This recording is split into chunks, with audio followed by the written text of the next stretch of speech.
High বন্ধুরা, কেমন আছো তোমরা? আমি আমার নিজের মিনি গার্ডেন দিয়ে একটুখানি পালং শাক তুলে নিচ্ছি, কারণ খিচুড়ি করব।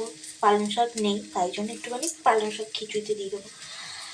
আর এখনকার সময় সবাই নিজের ঘরে একটু একটু কিছু কিছু অল্প অল্প গাছ লাগানোর দরকার, নিজেদেরও প্রয়োজন হয়ে যায়।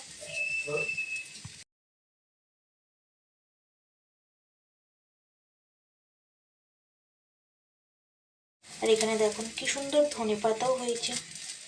আর পালং শাকটা তো আরও একটু চারপাশে আর একটুখানি একটু একটু অল্প অল্প আছেই।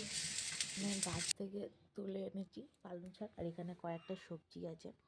এইসব সবজি মিলিয়ে। এই তুই কাকে ডাকছিস? হ্যাঁ। আর যেহেতু এখন শীতকাল, তাই জন্য সব সবজি দিয়ে রান্না করে নেবো খিচুড়ি। আর শীতকালে খিচুড়ি ভালোই লাগে। আর আজকে ওয়েদারটাও মেঘলা মেঘলাই আছে, তাই জন্য আমরা আজকে খিচুড়ি তৈরি করছি। আর আজকে শনিবারও আছে, দেখতে থাকুন। চলে তাতে সব সবজি কাটা হয়ে গেছে, এবার চল।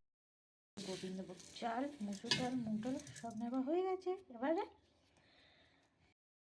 আমার সবজিগুলো একটু ভাজা ভাজা করে নিচ্ছি। আর এখানটায় খিচুড়ি বসিয়ে দিচ্ছি। কি হলো? আর একে দেখুন, পাগলিকে। কিরে, তোকে আমি কোলে নিয়ে নিয়ে রান্না করবো? হ্যাঁ হ্যাঁ বলতে লজ্জা করছে না? হ্যাঁ, জল খাবি? মুখের কি অবস্থা হবে? তোকে বিস্কুট দিলাম, বিস্কুটটা ফেলে দিলি।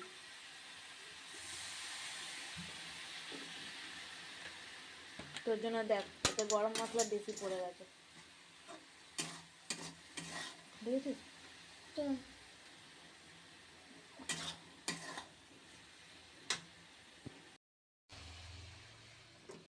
বেসনের সাথে কালো জিরে, নুন, হলুদ মিশিয়ে নিচ্ছি। একটু বড়া বানাতে হবে, কারণ শীতকাল। বরমশাইয়ের আবদার খিচুড়ির সাথে বেগুনি আর পেঁয়াজি আর ফুলকপির বড়া খাবে। আর একে দেখুন কি করছিস, নাক দিয়ে সত্যি ভোঁস ভোঁস করছে। দাঁড় নিচ্ছি করে বেসনটা গুলে নি।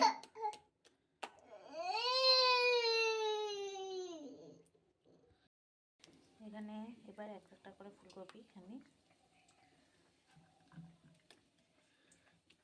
দিয়ে দেবো কড়ার মধ্যে, ঠিক আছে? বড়াগুলো হয়ে গেছে বেটি, এবার আমরা তুলে নেবো, ঠিক আছে?